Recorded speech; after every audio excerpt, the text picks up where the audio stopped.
Thank you very much. I was indeed equally moved by the presentation, and I wished I had gotten my translator much earlier so I could hear the first bit of it, but I'm very glad and moved by it. Populism, from my point of view, populism and autocracy move together. One facilitates the other. From my experience back home, it can, and I believe relates with the rest of the world, be described as lies disguised as truth, or as truth sensationalized to manipulate the unsuspecting population. I mean, the effort to play on the minds of the people, the population, in order for the populist leaders to get what they want. In Uganda, it goes way back in the 1980s when General Museveni was waging a rebellion, an armed rebellion against the then government. His populist narrative was the return of civilian rule, and is popularly quoted to have said, the problem of Uganda in particular and Africa in general are the leaders that overstay in power. Now, he said this in 1986. He is still the president of Uganda 37 years later. He criticized the enforced disappearances, he criticized dictatorship and all that goes with it. He criticized the corruption. Today, it is the currency that facilitates him in power. So it has been largely,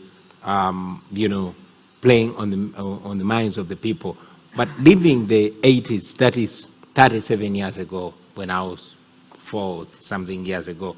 But today, still, populism remains the singular narrative of General Museveni, and like I said, lies disguised as truth, or half-truths, twisted and tilted to manipulate the minds of the people. You will agree with me that just like in the rest of the world, just like in South America and other parts of the world, the dictators always love to use the narrative of foreign agent. For example, what seems to catch the attention of the people whenever some of us that campaign against dictatorship rise to the occasion to tell people the truth, we are being pointed at as agents of the West. We are being pointed at as agents of the CIA and agents of colonialism. Of course, in our part of the world,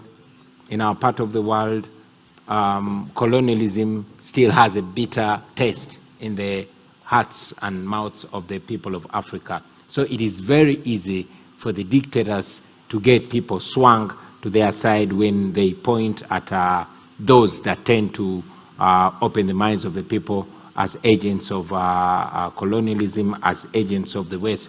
We have a brand new phenomenon back home. We live in a rather peculiar situation in Uganda, where after 37 years in power and after all the atrocities, the people shifted massively.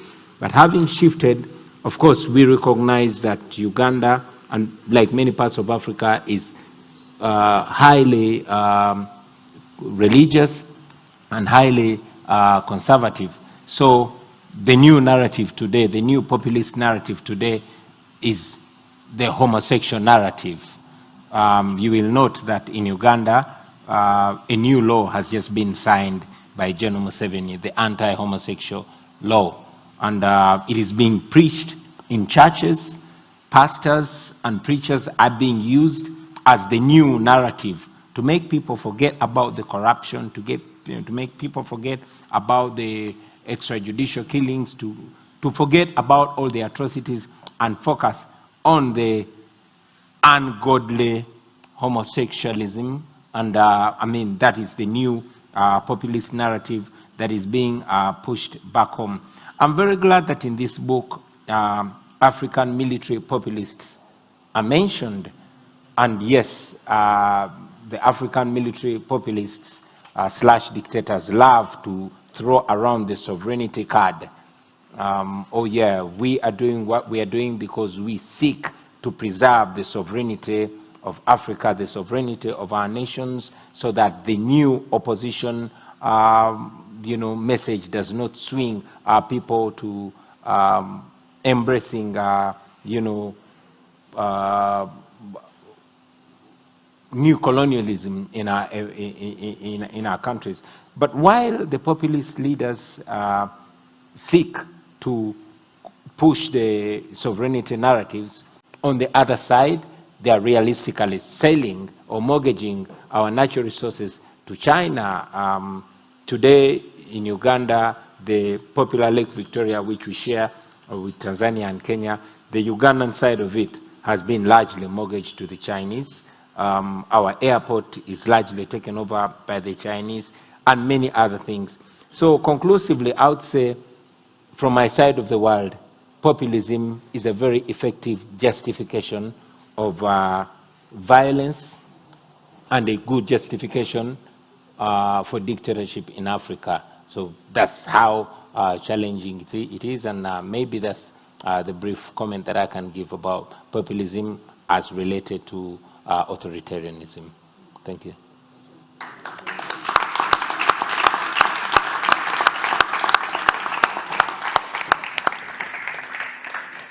Thank you very, very much, both. But we should promise them that one day they'll have so much to learn from. Yeah. Thank you very much. I was asked about the arts and culture, but allow me to say this first. I have to emphasize that it's evident that autocrats are working together. They're looking out for each other, and the need for those struggling for freedom and liberty, one cannot overemphasize the need to work together. And so know that I'm very glad that we have the World Liberty Congress, we have friends like the Brentas Foundation, and others that continuously bring us together. And in our coming together, it's very important to continuously look for solutions like sanctions, because they make a lot of sense.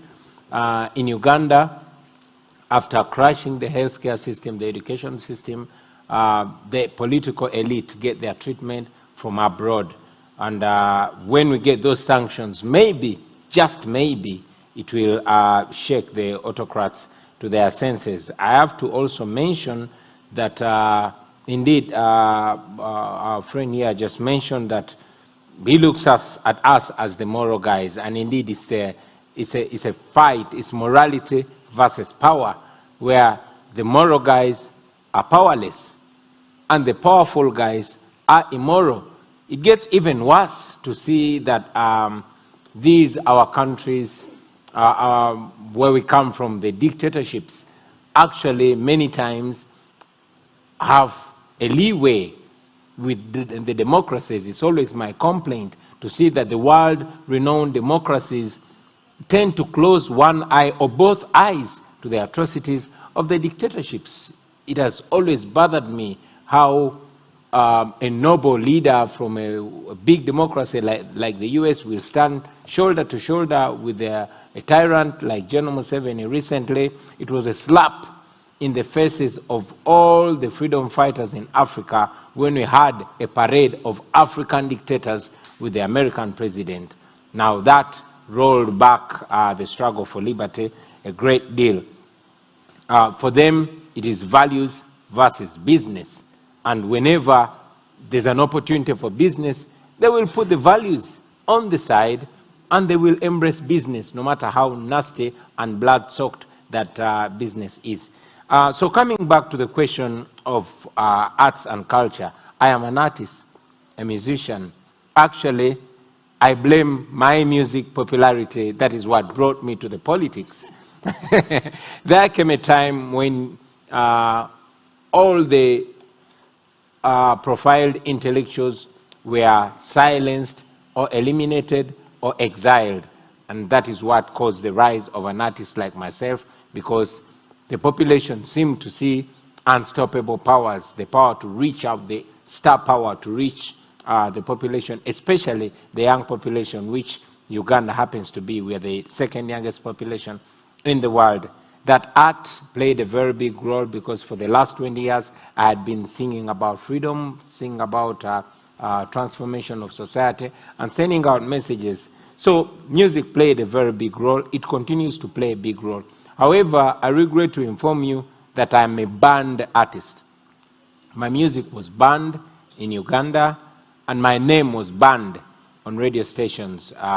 It is not written in the laws, but it's practiced.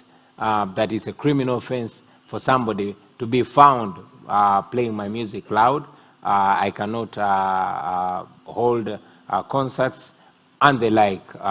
Never mind that, because I'm still the most popular artist, and every time I produce a song, it is going to circulate all over Africa in the first day because we have social media. What is our solution so far? Our solution so far is social media. Much as the dictators like my brother Zitto mentioned it, embrace social media, they don't have a monopoly over social media. The media in Uganda particularly, and largely in Africa, is squeezed up, is curtailed by the regime. It is the news that they sanction that goes on air. It is the talk that they sanction that they put on air. It's even the opposition that they choose that will go on air, but not the real opposition. However, we've always been having a way out on social media, although there's still an effort to clamp it down. For example, Facebook is banned in Uganda. Never mind, we access it using VPN, but it's banned in Uganda, and there's a new law in Uganda called Computer Misuse Act, where if you see a crime, you need permission from the criminal to film that crime. And if you don't get permission from the criminal to film that crime, you might go to jail for 10 years for filming. Never mind however wrong it is. You film it and put it on social media, you risk 10 years in prison. So much as all those challenges are there, much as the media is gagged up, somehow we still have that window. We don't know what the regime is planning to do next, but we're trying to move faster than the regime so that by the time they cross a bridge, we've crossed 4 bridges ahead of it. Thank you very much.